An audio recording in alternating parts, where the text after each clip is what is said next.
maman, mis de feu. Où est le Bongoro aujourd'hui? Il est en prison.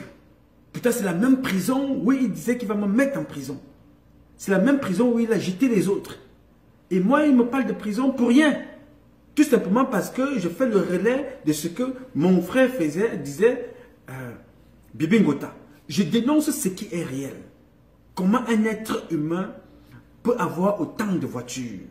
Bon, je ne veux pas vous parler de costumes. Ça, c'est tout le monde peut faire ce qu'il veut avec son argent. Mais comment un seul être humain peut avoir autant de voitures? Et qu'il est incapable de payer une maman qui a livré des marchandises chez lui, dans son hôtel. Tout ça, vous prenez tout ça au détriment de tout un peuple. Ce monsieur a été ministre de la Défense. Regardez l'état de l'armée. Qu'a-t-il fait pour réformer? Il a développé l'homosexualité. Il a développé la méchanceté, le cancan avec son type qu'on appelle Mbutu. Des papas qui deviennent des pédés en plein jour. Des homosexuels en plein jour parce qu'un type, je ne sais pas ce que ça vous donne. Passer le temps à sodomiser les gens, des garçons comme vous, et à la fin, vous finissez en prison. Qu'est-ce que ça a donné? Vous avez bu le sang, vous avez couché des enfants des personnes, y compris même ceux de votre famille, ça veut dire l'inceste, les femmes des gens, vous avez bu le sang humain, vous avez mangé des chairs humaines, vous avez fait toutes sortes de choses. À la fin, vous vous retrouvez en prison. Quel est le but alors maintenant de boire tout ça si la fin, c'est la prison? Non mais, let me know. Quel est le but de faire tout ce que je viens de vous dire là pour finir en prison? Je ne comprends pas.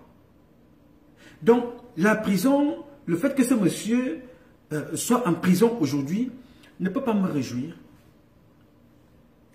Célébrer. C'est une leçon. Chaque fois que quelque chose arrive à l'un des vôtres, l'un des nôtres, don't laugh. Listen.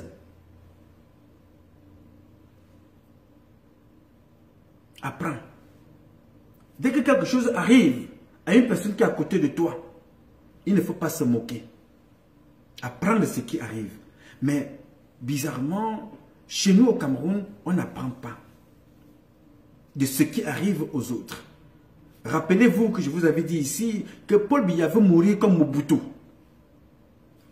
Nous y sommes. Voilà un président qui a l'argent, il a des moyens, il est difficile maintenant d'aller se faire soigner. À l'époque, vraiment, on s'occupait au moins, la première dame sortait, la santé était au moins entretenue. Mais voilà là où nous sommes aujourd'hui. Parce que les étrangers que vous voyez là, Paul Biya ne peut plus sortir n'importe comment. Tout peut arriver, hein. Même à l'hôpital, là-bas, on peut décider de finir avec lui comme ils ont fini avec Omar Bongo en Espagne. Ils peuvent décider de finir avec lui comme ils ont fini avec Ali Bongo de l'autre côté. Vous ne savez pas d'où ça vient. Comme ils peuvent décider de finir avec lui comme... on peut bombarder même l'avion en plein vol. Hein. Poutine l'a fait en Russie, rien n'est arrivé. Hein. Le monde, c'est comme ça. Pour une seule personne, on détruit de tuer 100 personnes. Et la vie va continuer. Pourquoi vous faites du mal aux gens? Pour rien. Maintenant, voilà un président qui se retrouve prisonnier dans son pays parce qu'il n'y a pas d'hôpitaux au Cameroun. Lui, il a passé son temps à aller se faire soigner à l'extérieur. Maintenant, c'est les autres qui ont profité de son argent. Il n'a pas appris la leçon avec Mobutu.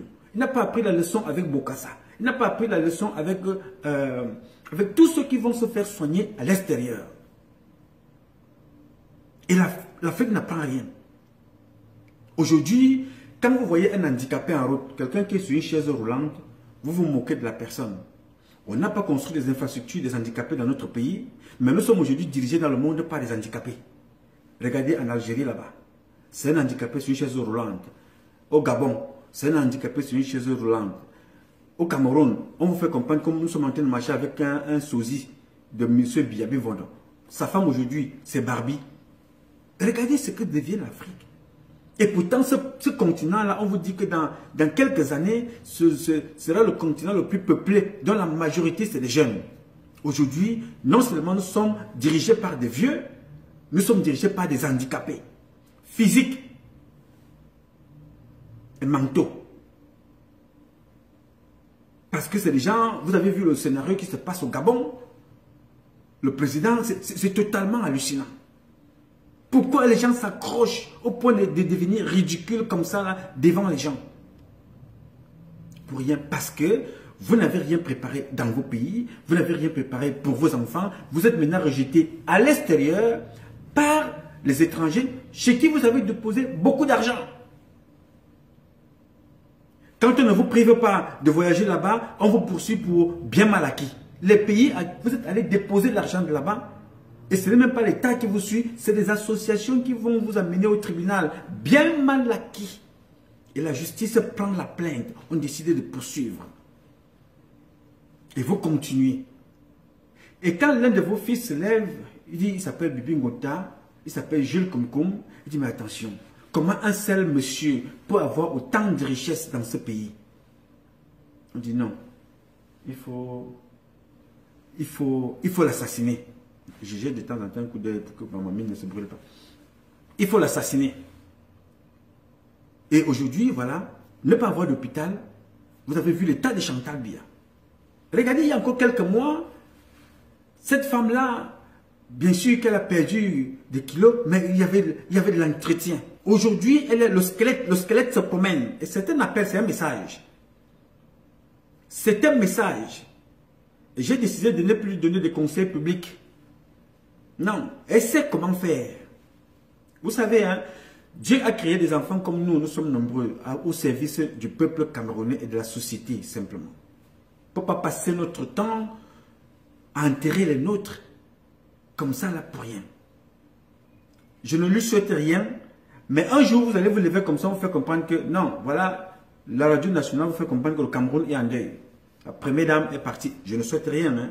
C'est parce que je vous dis ça parce que c'est comme ça qu'ils ont fait avec Jean-Hélène Biya. 2 temps, 2 mouvements, Jean-Hélène Biya n'était plus. Celle-là, elle se présente comme ça, elle est prisonnière. Et je vous le dis ici depuis, ça se passe devant vous. Je n'invente pas. Vous voyez Chantal, est-ce que vous reconnaissez cette fille-là? Vous voyez une maman comme ça, là, une maman qui est en train de... Elle est comme quelqu'un qui... Elle s'use. C'est-à-dire comme... je ne sais pas comment, comme si c'est le ténia qui est en train de sucer son sang. Et vous regardez ça, on regarde, et on va commenter, jusqu'au jour où nous viendrons ici là pleurer que voilà, à la fin, tiens, est-ce que tu es prophète? Non, non, non, je ne suis pas. Nous vivons tous, et chacun analyse comme il peut. Mais quand on est prisonnier, on a pactisé avec le malin, on passe le temps à boire le sang des autres, ou vous allez mourir comme ça, à force de boire ce sang-là, ou vous allez disparaître des écrans comme Belinga Boutou. Où sont-ils? Où est Belinga Boutou? L'homme enceinte. L'homme à tout faire. L'appelé Tom Dollar. Donc, quand vous faites du mal à des personnes, dites-vous une chose, vous avez des enfants, vous avez une famille, vous avez une femme, vous avez un avenir pour ces enfants-là. Pensez-y, pensez à ces enfants. Les Américains disent souvent que whatever goes around comes around. C'est le boom rock. Quand tu fais, sache que ça va revenir. Et je vous le dis ici tous les jours. Tu fais le bien, tu connais la récompense du bien indien. Si tu fais le mal, tu connais aussi les conséquences du mal. C'est pour ça que je suis fier d'avoir décidé, il y a 27 ans, depuis l'âge de 22 ans, de me battre pour dénoncer ce qui n'est pas bien, sans être parfait. Je n'ai rien à voir avec les détournements de la République. Je n'ai rien à voir avec les abus faits sur les personnes physiquement, assassiner des gens. Je n'ai rien à voir avec ça. C'est d'ailleurs pour ça que j'ai décidé de partir. Dieu seul sait que je ne suis pas parfait. J'ai même beaucoup de défauts. Mais la qualité qu'on ne peut pas enlever en moi, c'est aimer les gens. Et je me suis donc sacrifié pour ces gens-là. Et même si Mme Vigourou, Chantal Biya, est l'une des femmes qui a été très très méchante avec le peuple camerounais dans son ensemble, je vais toujours prendre mon temps de lui faire comprendre que, ma chère, nul n'est né dans cette société pour mourir au même moment avec son mari. Ceux qui meurent comme ça, au même moment avec leur mari, c'est les parents qui ont dépassé 100 ans. Pourquoi? Parce qu'elle a fait peut-être plus de 60 ou 80 ans de mariage avec son mari, que son mari est tout pour elle, ou sa femme est tout pour lui. C'est-à-dire que dès que sa femme meurt, il ne peut pas résister. Il se couche comme ça, un jour il part. Parce qu'il n'y a rien qui peut remplacer sa femme. C'est nos parents qui ont déjà atteint cet âge-là. C'est vrai que les Chinois, on vous dira toujours que la femme la plus vieille au monde, la plus âgée au monde, elle est toujours au Japon, en Chine. Ces gens-là ne sont jamais venus chez nous en Afrique pour voir qu'il y a des gens qui sont nés en 1900. Nous sommes derniers dans tout. Même ceux qui sont nés avant, on nous vole ça. On faut toujours qu'on aille chez les autres. Dire que non, au Japon, en Chine, en Europe. Mais pourtant, chez nous, au village, il y a des parents qui sont allés à l'hôpital une fois. Une seule fois depuis qu'il est né. Il a 80 piges. Mais chez nous, on voit des jeunes filles comme ça qui vieillissent debout. Parce que leurs maris ont décidé de faire d'elles des prisonnières dans le satanisme. Chantal Biya est prisonnière dans le satanisme. Et ça risque d'entraîner. Suivez-moi dans la deuxième partie. Nous avons encore beaucoup à se dire. I love you, my dear people. Thank you.